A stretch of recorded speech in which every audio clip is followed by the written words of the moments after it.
caro amigo, seja bem-vindo a mais um Saúde em Pauta, que hoje recebe meu grande amigo Luiz Ayrton Saavedra, médico legista, que vem falar para a gente sobre os casos mais incríveis que ele já teve oportunidade de periciar, de acompanhar. Luiz, eu queria agradecer muito a sua presença aqui. Você é um amigo querido e eu tenho certeza que o papo hoje vai rolar solto. Bom, primeiramente, boa noite a você, seu público.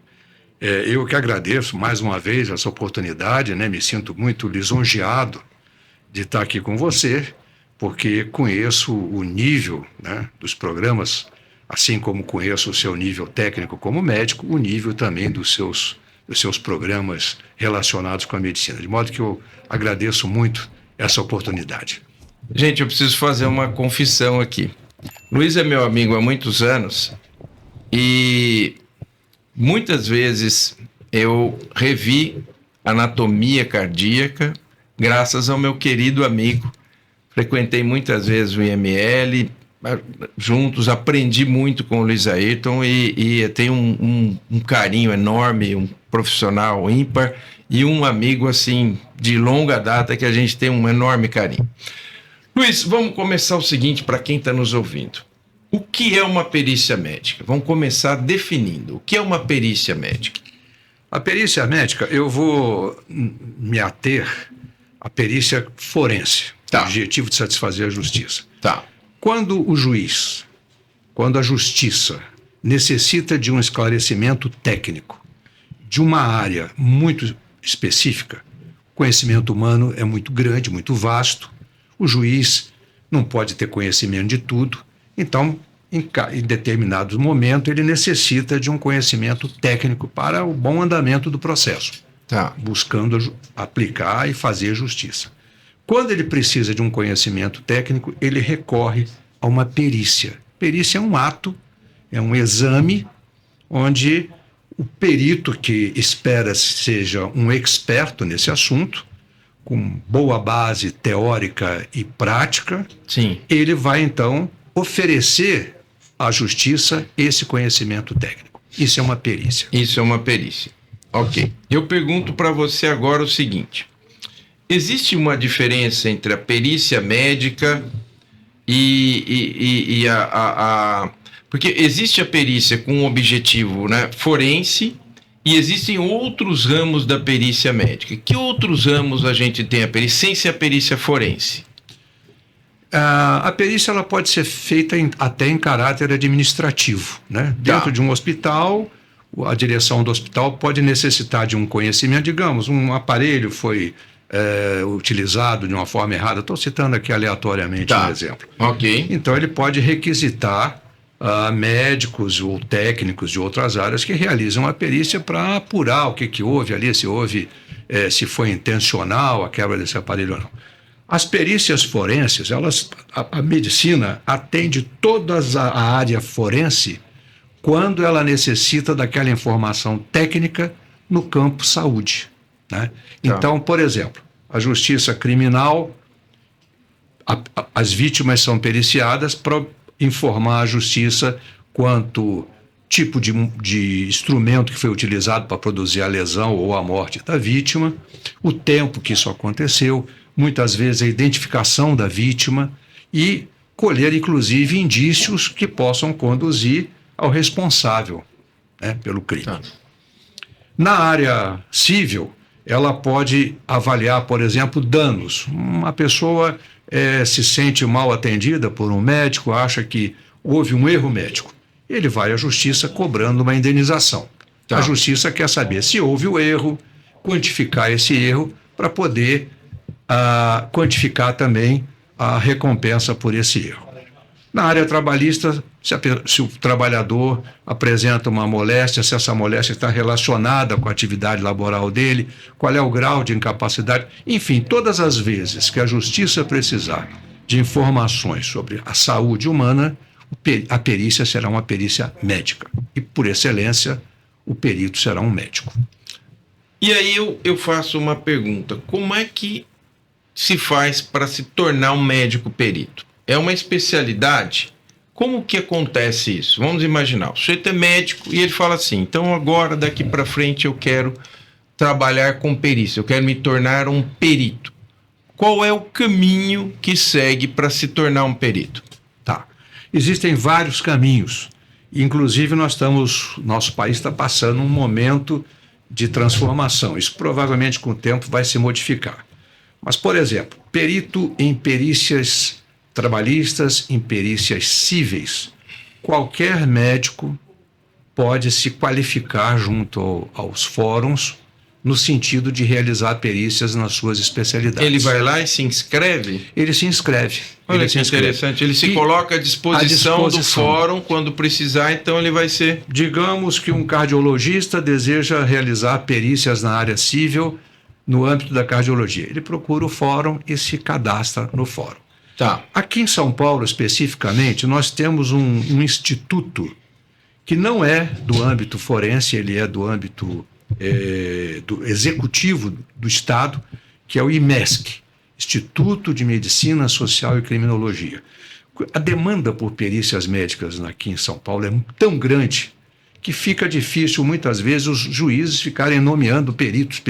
Eles não conhecem. Então, o IMESC, ele recruta peritos de várias áreas de especialidade. Ele disponibiliza a justiça. O juiz só simplesmente encaminha a perícia ao IMESC.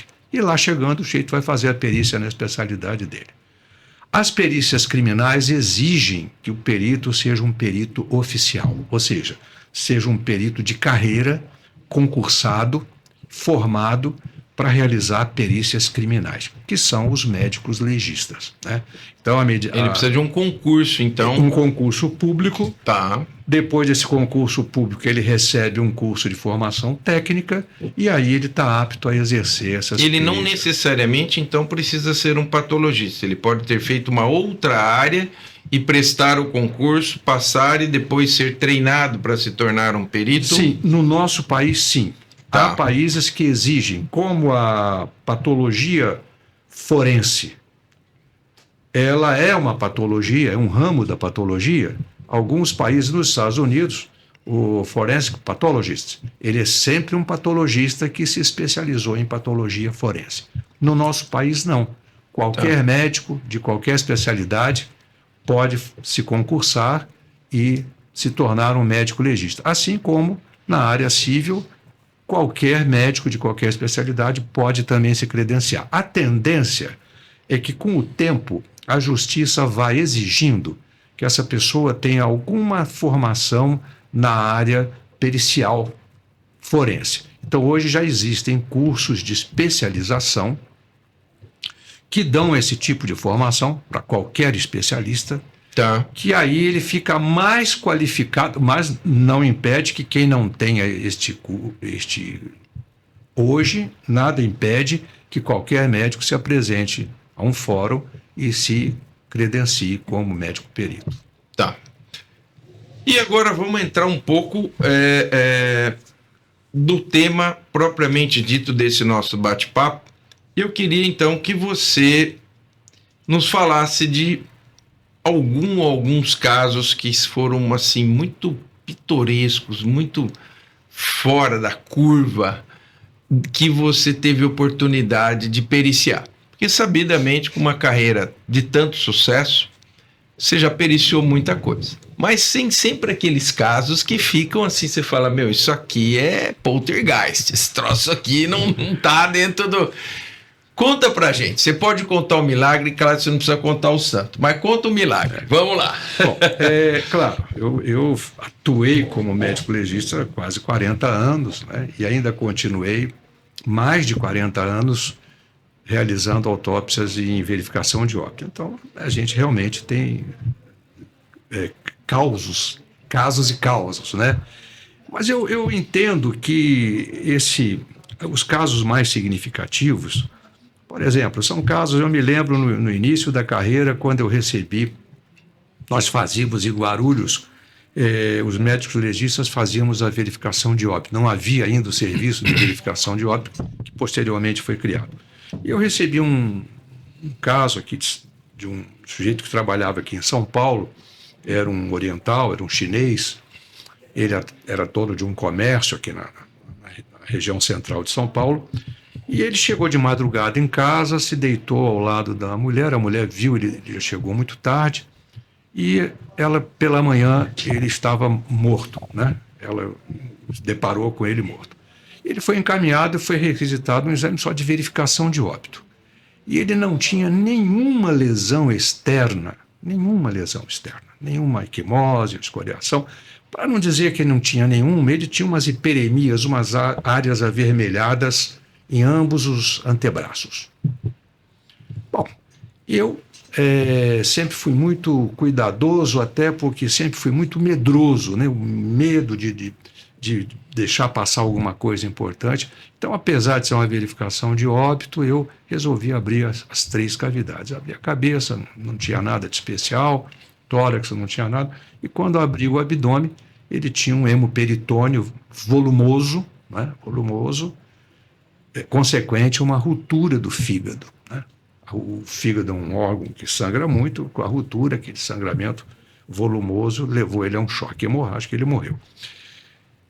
Aí a esposa, muitas vezes essas pessoas têm uma situação ainda não regular, o estrangeiro, com medo. Ela começou a ser apertada, ela falou, ele chegou tarde porque ele fechou o comércio, ele tinha uma reunião com um grupo, era um pessoal, na época não se chamava milícia, mas era mais ou menos um grupo criminoso que atuava naquela região, e do qual ele havia feito um empréstimo e ele não estava conseguindo honrar esse empréstimo, né? Então a polícia investigou e descobriu que ele foi espancado, mas foi espancado com requintes, né? Eles devem ter protegido o abdômen dele com um travesseiro. As únicas marcas, eu acredito, que tenha sido pela restrição dos braços. Então, esses casos a gente não esquece. Agora, casos interessantes, eu tenho até...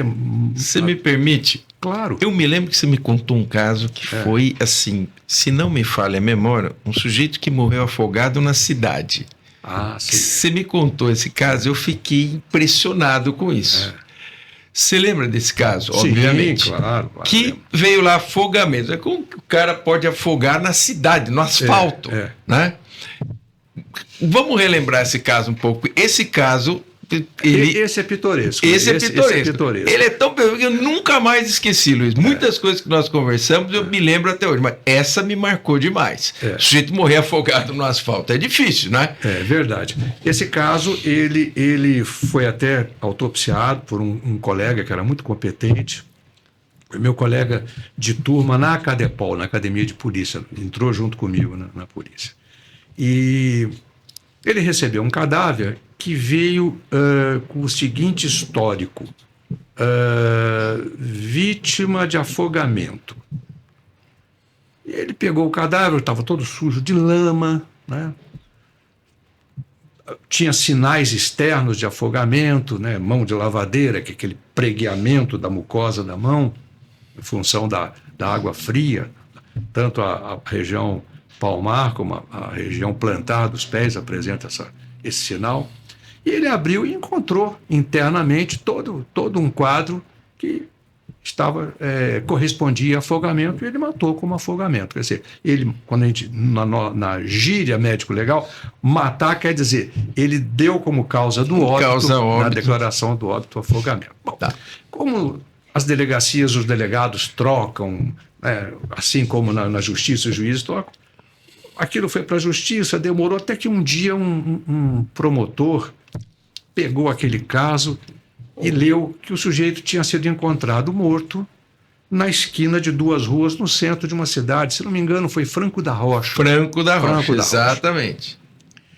Mas que sujeito, que médico legista incompetente. Como é que vai me falar como é que um sujeito que morre no centro da cidade, numa esquina, no centro da cidade, pode morrer afogado? E aí mandou o laudo de volta, isso já passado mais ou menos uns 2 anos, né?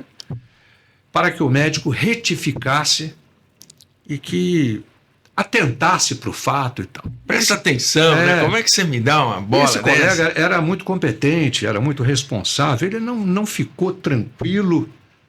E aí ele foi atrás, ele foi lá para Franco da Rocha e procurou o delegado da época e achou o perito que fez o local. E aí o perito contou, olha, realmente ele morreu nessa esquina, mas tinha sido um dia de verão, onde houve uma grande chuva, uma chuva muito forte, encheu, ele estava alcoolizado. Aquela região inunda mesmo, né? Todo ano tem inundação lá. Tem inundação.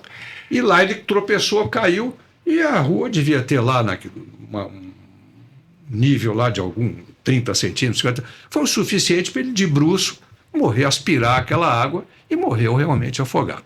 E o colega não somente não retificou, como ratificou, fundamentando, aí contando essa história e tal, e aí o promotor recebeu de volta o caso.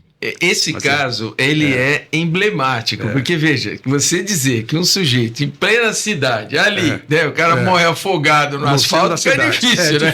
Fica difícil. Mas eu acabei te interrompendo, meu querido, você estava me contando uma outra história, um outro caso, um caso que você periciou. Bom, o Luiz tem milhares de casos, eu queria que você contasse um pouquinho, eu não sei se posso citar nomes, né? Então, sem saber se posso citar nomes, alguns casos de agressão infantil que você já periciou e que sua perícia foi importante e decisiva. Olha, eu tenho um caso curioso também, né? Curioso assim do ponto de vista midiático, né? Não do ponto de vista médico, claro, triste. Mas uma jovem desapareceu na região de Guarulhos, uma menina de 15 anos, e essa menina estava tendo um relacionamento com uma pessoa ligada a essas organizações criminosas, né? O jeito era envolvido com tráfico, ela acabou se envolvendo com drogas, e essa menina desapareceu e a família vivia lá pelo IML todo dia, esperando fosse encontrado um corpo, e eu recebi um cadáver, né, politraumatizado, queimado, com muito sinal de violência. E eu percebi pelo primeiro exame inicial que fiz que se tratava de, primeiro, uma pessoa do sexo feminino, segundo lugar, jovem. E achei interessante porque na sínfise, no Monte de Vênus, aqui em cima do pub, né? Essa região em cima aqui da bacia, uma região que daí é recoberta de pelos genitais, esses pelos estavam raspados e ela tinha uma tatuagem, né? Ainda que a tatuagem já estivesse um pouco se desfazendo pela autólise dos tecidos, pela decomposição dos tecidos moles, ela trazia um nome masculino escrito nessa. Eu fiquei bobo com uma menina de 15 anos, né? Com uma tatuagem, de certa forma, extremamente marcadora, né? Porque o nome... Bom, eu procurei a família e disse para a família o seguinte...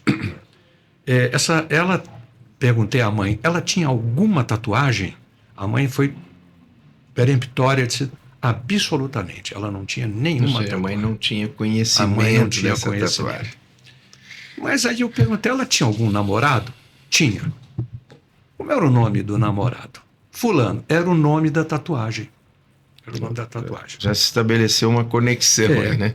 Daí eu falei, bom, eu queria falar com ele, pedi que ela me encaminhasse lá para o IML, dei os horários que eu estava, ele me procurou, eu sentei com ele na mesa, falei, olha, você aqui comigo, tudo que nós falarmos aqui, por interesse do caso, da justiça, eu preciso identificar essa moça, já está adiantada a putrefação, nós podemos acelerar essa identificação se você colaborar comigo. Então, primeira pergunta, sua namorada tinha uma tatuagem? Ele falou, tinha. Onde era essa tatuagem? Ele falou, era aqui. Ele não disse anatomicamente um monte de venas, mas ele me mostrou a região. Eu falei, e era o seu nome? Ele falou, era. Eu falei, tudo bem. Ele falou, doutor, eu tenho até uma foto. E aí ele puxou o telefone e, para minha felicidade, no caso de encurtou meu trabalho e acelerou a identificação dela, ele tinha uma foto daquela região que ele tinha feito na namorada. Era o orgulho dele, a namorada tinha o nome dele tatuado. Tomou posse, né? Então, tomou posse. E aí eu pedi essa foto, ele me enviou essa foto, e essa foto foi fundamental porque eu fotografei a peça, o cadáver, a região com a tatuagem, e com a foto que ele tinha. Identificou que era essa pessoa. Então foi uma identificação muito rápida em função dessa curiosidade dessa menina, muito jovem ainda, ter uma tatuagem numa região tão íntima, né? Uma região genital tão íntima, já com o nome do namorado. Agora, me diga uma coisa.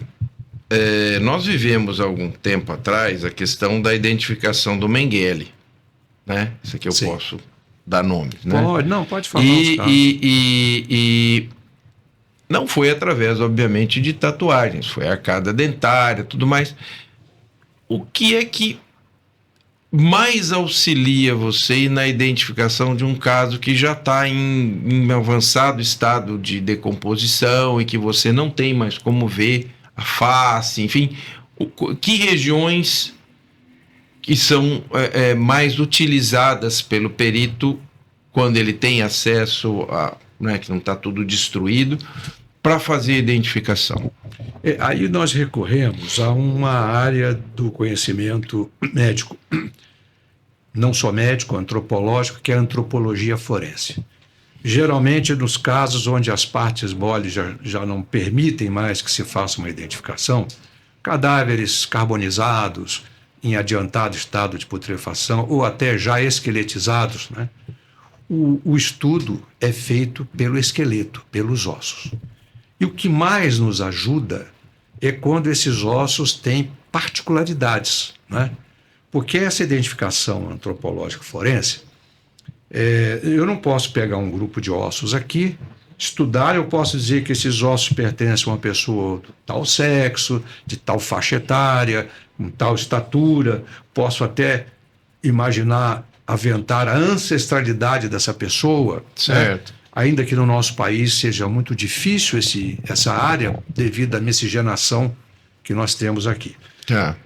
Mas eu não posso dizer quem era. Eu só posso dizer quem era num exame de comparativo, comparando algum dado de registro de uma pessoa que esteja desaparecida com algum dado deste esqueleto, né?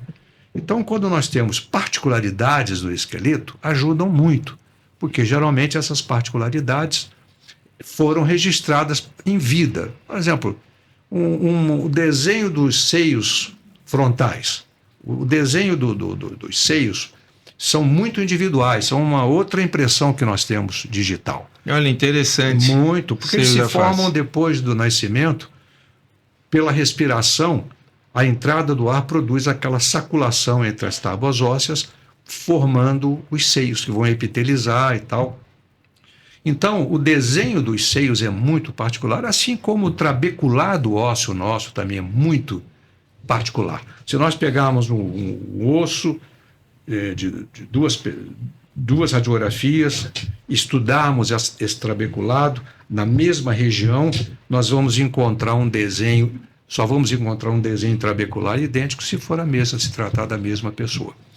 Então, quando nós temos particularidades, agora, dos últimos exames antropológicos forenses que eu participei lá em Guarulhos, eu já estava até aposentado, assessorando tecnicamente uma colega que queria se desenvolver em antropologia forense, me pediu, eu falei, então vamos fazer os casos, eu venho fazer com você.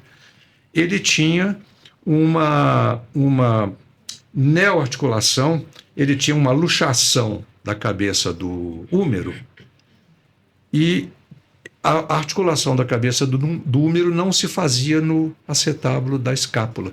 Ele fez uma neocavidade articular, onde Nossa. Isso é uma particularidade que quem conhece essa pessoa em vida sabe, ele tem uma alteração estética e anatômica e funcional do membro, que todo mundo sabe disso, né? E isso foi um dado muito importante, porque esse cadáver foi queimado. Esse cadáver foi queimado, não foi nem queimado em ato criminoso. Ele foi abandonado num matagal e um dia puseram fogo nesse matagal e depois do fogo encontraram o esqueleto lá queimado. Né? Interessante. Mas essa particularidade foi fundamental para que a gente identificasse. Então, nós trabalhamos primeiro com sinais característicos do dimorfismo sexual entre os ossos, né? Todos os nossos ossos têm um dimorfismo, o masculino e o feminino, né? Então, e depois nós trabalhamos com a fase da evolução até uma certa idade, da evolução óssea. Nós podemos estabelecer a idade, depois de uma certa idade, a degeneração óssea. Por exemplo, osteofitose de coluna. Geralmente ela só aparece depois dos 40 anos, vai se acentuar mais para frente ainda. Então, se você encontra uma osteofitose de coluna, você já sabe que não é uma pessoa tão jovem, já chegou nessa faixa etária onde incide essa patologia. E para a identidade individual, nós temos que fazer essa comparação, temos que ter um dado de registro em vida, antemortem, para comparar com um dado do cadáver. Você já fez muitas perícias e você foi o perito que fez e que entregou a perícia do caso do Henri Borel, do menininho. Não, no caso do Henri Borel, eu sou assistente técnico da acusação. Da acusação. Então, eu não fiz a perícia, que é um trabalho muito importante também, esse trabalho de assistência técnica, porque nós temos a oportunidade... Qual a diferença, só para a gente entender? Ele tem um perito e você é o assistente técnico do perito, é isso? Como funciona? Não. Tem o perito oficial do IML, do caso do Henri Borel, ele foi autopsiado no Rio de Janeiro. Tá. Então tem um perito do IML do Rio que fez a autópsia dele. A acusação está se valendo de um advogado assistente técnico aqui de São Paulo. Né? Eles vieram buscar aqui em São Paulo um advogado para quem eu presto serviço já há muito tempo, que tem muito reconhecido profissionalmente, que atua muito tanto como assistente de acusação como em defesa, e ele pegou essa assistência de acusação lá junto ao promotor no Rio. E ele me convidou, porque eu já trabalhei para ele em diversos casos, já fizemos diversos júris juntos, e eu sou assistente técnico em medicina legal da acusação. Da acusação, ok. A defesa do acusado, do réu, né, de um dos réus, porque é um casal, é o padrasto, né, e a mãe biológica. E a mãe biológica.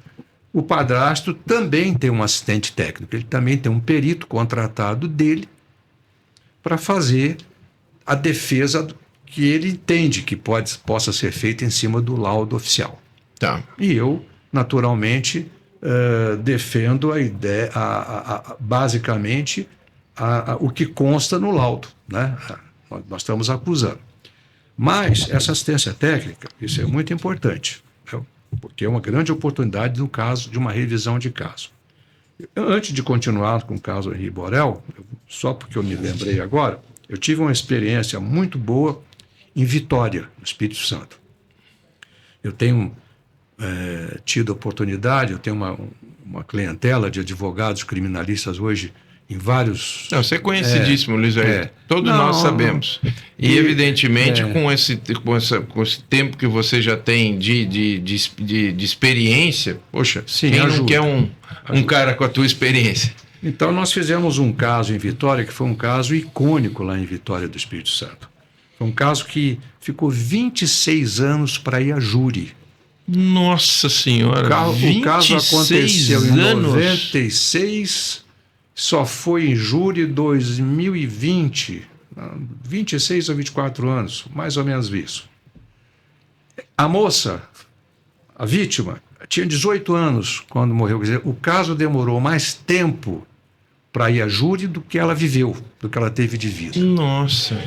E esse caso envolveu duas famílias lá de Vitória, famílias de bom extrato socioeconômico, e houve muita manipulação dos laudos periciais oficiais lá. Com isso eles conseguiram protelar. Foi quebrado depois como se chama quando vence o prazo do processo que não pode... Prescrição. A prescrição. Foi prescrição. quebrada a prescrição, o Ministério Público conseguiu quebrar a prescrição, o caso continuou e foi a júri, né? E eu estava lá. Então, esse caso, por exemplo, ela caiu de um 13º andar de um prédio da Orla de Vitória, um prédio, uma parte hotel de luxo, e naturalmente que o ex-namorado que estava com ela, o histórico dele era de suicídio, que ela havia se suicidado, né? E a família dela negava essa possibilidade porque ela não tinha nenhum histórico, nenhum antecedente. Era uma moça feliz, estudava, inclusive ela era estagiária do Ministério Público de Vitória. Nossa, Bom, o que aconteceu? A primeira autópsia dela, a autópsia que foi realizada no dia em que ela ocorreu o fato, ela cai logo depois de meia-noite, ela cai do prédio, e essa autópsia é realizada durante esse mesmo dia. Foi uma autópsia muito precária, como infelizmente ainda são realizadas autópsias muito precárias. Por ser insuficiente nas suas conclusões, foi pedido ainda pelo delegado que presidiu o inquérito uma exumação e uma segunda autópsia, mais ou menos 30, 40 dias depois do fato. O colega que realizou esta segunda autópsia, que por acaso é meu amigo, né? Foi diretor, inclusive, do Instituto Médico Legal de Vitória, ainda que nas conclusões dele ele corroborasse a hipótese de suicídio, ele teve um procedimento muito bom, muito profissional. Ele descreveu muito bem tudo que ele encontrou e documentou fotograficamente. E eu pude, através da descrição dele, das fotos que ele anexou ao laudo e de outros achados periciais do caso, eu consegui compor a hipótese do homicídio, até porque ela apresentava lesões que nós fundamentamos, muito bem fundamentados no parecer, que foram antes da queda, lesões que ela sofreu, lesões corporais que ela sofreu lá em cima no apartamento, né? Antes de ser jogada, e uma série de outros aspectos que foram fundamentais para a condenação dele. Então, participei desse júri. Eu sou normalmente inscrito como testemunha nos casos que eu estou assistente técnico da acusação, como testemunha de acusação. E eu fui inquirido mais de 5 horas nesse júri, ele durou vários dias, e saímos do júri com a condenação dele, que foi agora já confirmada pelo Tribunal de Justiça de Vitória. Então nós conseguimos reverter uma tendência que as perícias, por motivos que eu desconheço, elas foram todas favoráveis à tese do suicídio até o nosso parecer. Inclusive, no Tribunal de Justiça, o desembargador responsável, o relator do caso, porque a defesa exatamente pediu um novo julgamento, fundamentando-se em que o júri contrariou as provas técnicas. E o desembargador disse, absolutamente, temos uma prova técnica aqui que sustenta de forma muito substancial, né, a hipótese e manteve a pena do homicídio. Né? Então, desculpa que eu inseri esse caso. Eu achei muito legal, porque isso permite a gente conversar um pouco. No caso do Michael Jackson, ele sofreu 2 autópsias também, né? Sim. Quando você vai chegar para uma segunda autópsia, depende muito de quem fez a primeira, porque ele pode também ter destruído coisas que possam ser necessárias. Nesse caso foi o contrário. O segundo que fez relatou várias coisas que te permitiu. Então eu acredito, bem, me corrija se eu estiver errado, que fazer a segunda deve ser bem mais difícil, né, Luiz? Muito Primeiro mais porque difícil. já estava um bom tempo depois, você já pegou esses tecidos já em A putrefação evoluiu, tudo mais. Então, assim, eu acredito que seja um desafio enorme, né? E a anatomia já está toda prejudicada pela primeira autópsia, né? Porque quando o cadáver, depois da autópsia, ele é reconstituído para ser entregue à família, ao funeral, o que seja. Só que a reconstituição, ela não respeita os sítios anatômicos como... Então, a primeira autópsia é como a primeira cirurgia. A primeira cirurgia é sempre aquela que o paciente tem melhores chances de bom resultado. Sim, não tem aderência, Está tudo no lugar, né? Tudo no lugar certinho. A autópsia é a mesma coisa. A primeira é a grande oportunidade. Por isso é uma pena, né? O país, e agora eu faço aqui, aproveito para fazer uma crítica. As autoridades, as instituições políticas do país deviam se atentar mais à importância da medicina legal para uma boa justiça. Sim, sem dúvida. Veja esse caso. Sim, e como ele, há muitos outros, né? E há casos também maravilhosos em que as primeiras perícias foram muito boas. O caso daquela menina aqui caiu de Guarulhos, lá que foi muito conhecida, os pais foram... Nardoni? Nardoni. Uma perícia foi muito boa, a primeira perícia foi muito bem feita e tal. Mas às vezes não o são. E não o sendo...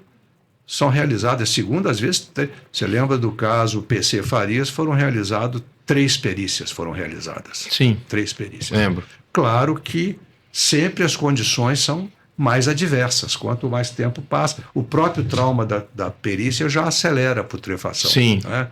E a desorganização anatômica, tudo isso traz mais dificuldade. Mas, quando é do interesse da justiça, se faz, e muitas vezes, como nesse caso que eu disse de Vitória, ainda que ele tivesse encontrado já um quadro, uma situação anatômica menos favorável que na primeira, ele foi muito cuidadoso ao registrar fotograficamente e ao descrever. E foi fundamentado na descrição dele e nos registros fotográficos dele que eu pude fundamentar a hipótese de que ela foi vítima de homicídio, não suicídio. Muito interessante. Esse, então, é um caso realmente interessante. Voltando ao caso do menininho lá do Rio de Janeiro. Eu posso... Você me permite? Esse caso eu até gostaria de dizer o nome, porque as pessoas podem procurar, ter curiosidade. Diga. Gabriela Sherman é o nome da vítima. O caso aconteceu em Vitória e lá em Vitória é um caso famosíssimo. Quem quiser buscar informações do caso, pode buscar na internet que vai encontrar. Caso Gabriela Sherman. Gabriela Sherman. E agora nos conte um caso que comoveu o Brasil, né? Pela situação em que tudo aconteceu, do que pode ser revelado. Obviamente deve ter coisas que estão em segredo de justiça. O que você pode nos dizer desse caso? Você, então, é o assistente técnico da acusação. E esse foi um caso que comoveu a todos nós. Sim. Criança, indefesa, a situação que tudo aconteceu. Enfim, como que você... O que você pode dizer para quem está nos ouvindo que foi, vamos dizer assim, que fundamenta a acusação? Eu posso dizer muita coisa, viu? Eu acho que este caso ele tem duas referências muito importantes. Às 7h da noite, 7h30 da noite, de um sábado chuvoso no Rio de Janeiro, o pai, que tinha a guarda compartilhada do menino, do Henri Borel, Leniel Borel, que hoje é meu amigo, Leniel Borel, o pai dele, leva essa criança de volta para a mãe. Ele tinha ficado no final de semana com a criança, ele tinha direito a um final de semana sim ou não. E o menino gostava muito do pai, né? Muito do pai, e não queria voltar para a companhia da mãe. Isso o deixou muito preocupado. Ele entrega a criança nesse horário num shopping na Barra da Tijuca para a mãe, fala para ela, mas ele não podia, ele tinha responsabilidade de devolver a criança. A guarda está compartilhada ali, né? Ele devolveu, com muita dor no peito, eu imagino, mas devolveu. E a mãe pega essa criança, vai para casa. Ele diz para a mãe: estou preocupado, ele não quer voltar para sua casa e tal. A mãe: não, fica tranquilo. Ela vai em casa, ela dá um banho no menino, então ela tem a oportunidade de ver o corpo do menino todo. Põe um pijaminha nele, põe ele na cama para dormir, faz uma selfie, ela e o menino, e manda para ele: pai, dizendo: olha, está tudo bem já, ele está aqui dormindo e tal. Então nós temos... Essa criança, nesta hora, estava ígida, saudável. Tá. Às 3h30, 4h da manhã, essa criança dá entrada no Hospital Barra d'Or, na Barra da Tijuca, no Rio, levado pelo padrasto, pela mãe, com histórico de que havia caído do leito. Tá. As médicas pediatras que recebem a criança vão aferir os sinais gerais da criança, o exame físico. A criança está com uma temperatura já de 34 graus Celsius, ou seja, muito abaixo... Hipotérmica, né? Sem nenhum movimento cardíaco, em completa adinamia cardíaca. Eles fazem uma primeira oxímetro, uma aferição da saturação periférica de oxigênio. Está 70%, poucos minutos depois fazem outra, já está em 50%. Está parada. A criança estava em óbito. Quando elas vão entubar a criança oferece uma resistência à abertura da mandíbula, que elas, na hora, porque a história, os pais ali contaram uma história, elas acham que é um trisma, vamos dizer assim, um espasmo da musculatura. De uma masseter aqui. De uma masseter, mas que, na realidade, era já o fenômeno da rigidez cadavérica se instalando. Meu Deus. Então, eu não tenho dúvidas. Eu acho que esta criança, às 7h30 da noite, estava ígida, e às 3h da manhã, quando entra no hospital, estava óbito, estava morta já. Essa criança... Houve uma tentativa do padrasto de que fosse fornecida uma declaração de óbito para a criança, mas os médicos se negaram, porque aí, conforme o tempo vai passando, os médicos foram percebendo que ela tinha lesões corporais, né? Que ela estava hipotérmica quando chegou, em parada cardíaca, saturando já baixíssimo. Você não tem como seguir o caminho normal para chegar num óbito, uma criança, claro, né? Eles se negaram. Sim, e a criança foi encaminhada para o IML. E essa perícia do IML, ela teve algumas falhas, realmente, a gente reconhece isso, até porque era a época da pandemia, da Covid, de modo que tudo ficou alterado, né? Tudo ficou alterado, né? Mas ela não perde as principais conclusões, são válidas, são importantes. São constatações. São constatações. De modo que ele encontra nessa autópsia, primeiramente, na cabeça, ele encontra no rebatimento do couro cabeludo 3 áreas diferentes de equimose subgaleal, né? Ou seja, 3 traumatismos diferentes, em 3 regiões diferentes da cabeça. Ao abrir o crânio, ele encontra edema encefálico, e ele descreve bem porque as condições do edema, a diminuição dos sulcos, né? O achatamento dos giros, tudo isso ele descreve. Ao abrir o tórax, ele encontra sinais de contusão torácica, encontra hemorragia mediastinal nesta criança. Uma queda da cama não faz isso. E quando abre o abdômen, ele encontra o abdômen inundado de sangue por uma ruptura do fígado, uma ruptura hepática. Num primeiro momento, a defesa atribuiu isso a uma queda. Foi feita uma perícia e a perícia constatou que dentro daquele ambiente, nem que o menino pulasse da altura do teto, ele não seria suficiente para produzir politraumatismos como esses observados nele. Aí eles tentaram uma segunda hipótese de que ele já teria sido entregue à mãe nessas agredido. O que também a foto, ela deu um banho nele, ela o viu de corpo inteiro e ainda fotografou e manda a selfie para o pai. De modo que nós não temos dúvida nenhuma que o menino estava rígido, né? E agora, a última tese deles é que foi o erro médico, foram as médicas que produziram aquela lesão hepática e aquela hemorragia intraperitoneal. Eu, no meu parecer, que ainda não foi juntado, será juntado, estamos aguardando, talvez até para este ano o júri ainda não ocorreu. Tá. Eu levantei um trabalho interessantíssimo, onde aproximadamente 300 crianças que tiveram morte não traumática receberam massagem cardíaca, porque eles alegam, a defesa alega que a ruptura se deu pela massagem cardíaca. A massagem cardíaca teria fraturado, produzido a ruptura do fígado. 300 crianças que foram massageadas, que não tiveram morte traumática, foram massageadas, nem todos por profissionais qualificados para isso, né? Sim. E nenhum caso desses 300 apresentou ruptura hepática, né? Ainda mais uma ruptura hepática Capaz dessa monta. Dessa monta, produzindo...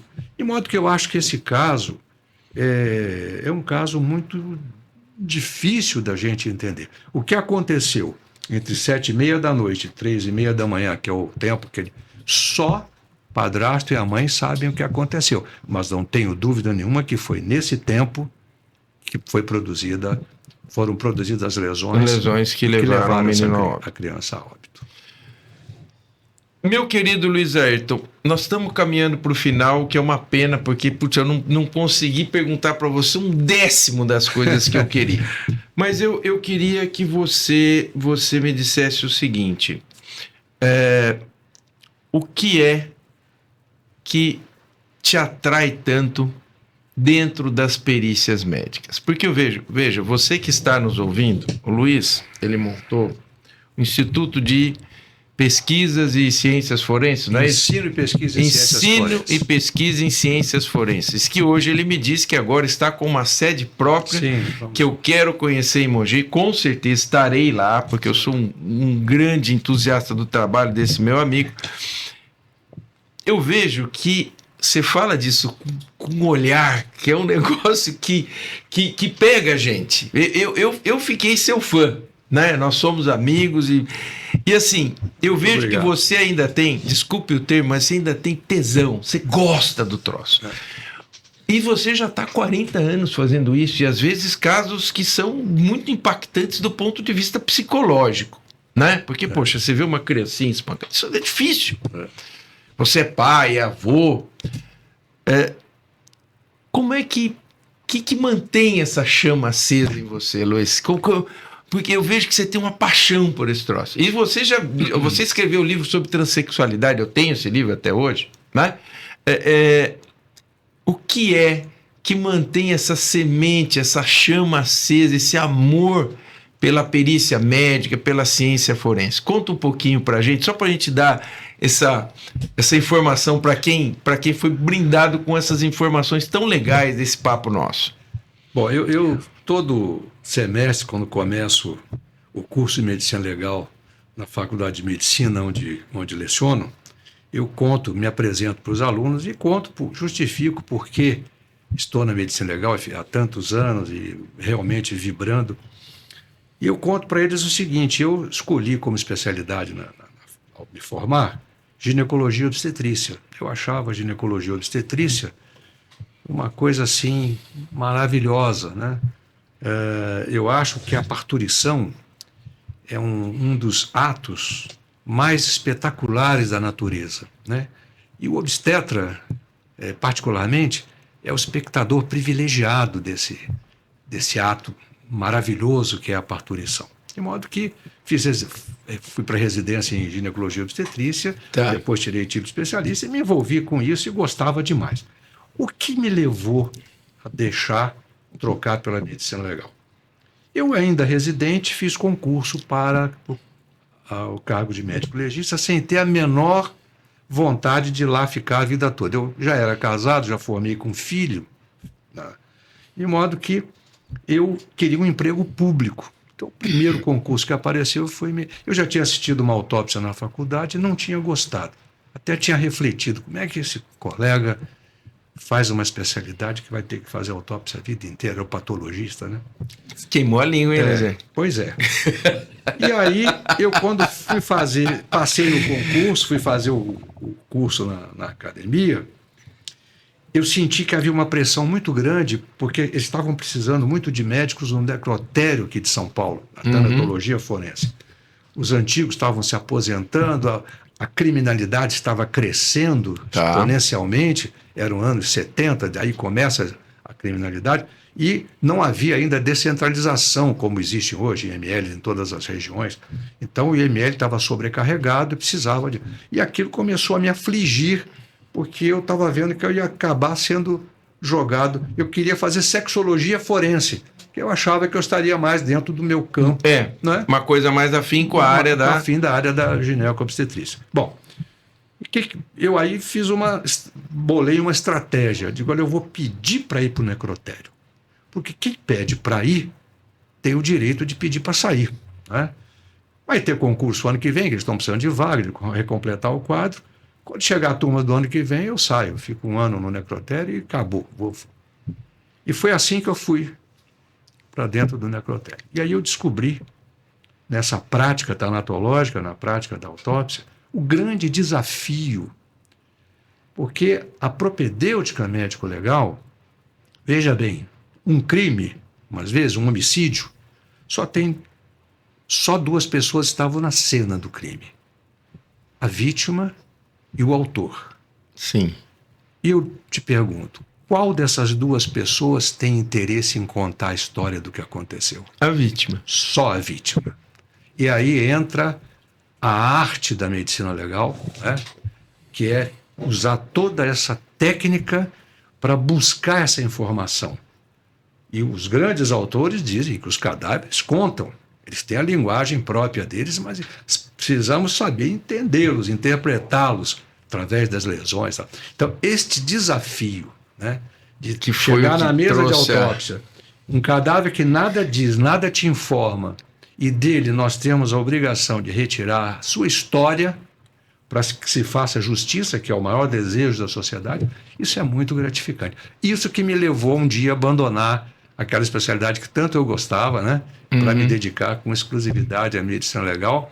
Estou com quase 80 anos, mais de quase 50, já fiz 50 de formado, praticamente 50 de atividade, e realmente vibrando muito com a perícia médico-legal, com a medicina legal. Olha, o Brasil deve a você, porque veja, não faz isso. Não, mas muita é uma verdade. Eu falo e assino embaixo, tem porque veja, médicos legistas. Ainda bem que você fez essa escolha e pôde trazer a possibilidade de se desvendar casos como esses que a gente discutiu aqui, que ficariam no completo anonimato, muitas vezes o autor solto, né? E que você contribuiu. E muitos outros que, infelizmente, nós não vamos ter tempo de conversar aqui, mas que nós já conversamos, né? Com a amizade que temos, que realmente eu acho que assim, o papel social que o médico legista tem é muito grande, porque ele permite que se faça realmente justiça, porque é o que você disse, a principal interessado não fala. Verdade. Pelo menos na linguagem, né? Ele fala como diziam os mestres, né? O corpo fala, mas você tem que ter esse jeito de ouvir, né? Meus queridos, eu, como vocês, estou com dor no peito de terminar esse papo, mas estamos no limite do nosso tempo. Eu quero agradecer a você, Luiz, em meu nome, em nome do Saúde em Pauta. Você deu um show aqui, eu te agradeço muito, foi muito bom esse papo. Eu que agradeço muito seus ouvintes, tomara que eles tenham... seus espectadores, que eles tenham a paciência de nos ouvir, né? E que eles tenham também esse entendimento da importância da medicina legal, que eu já tive a oportunidade de, junto de você, afirmar, é um grande bem social. Né? A medicina legal é importantíssima. Agradeço muito a você, os companheiros da técnica, e me despeço também dos seus espectadores. Meus queridos, é isso aí. O Saúde em Pauta é o seu encontro semanal com a saúde. Nós te esperamos.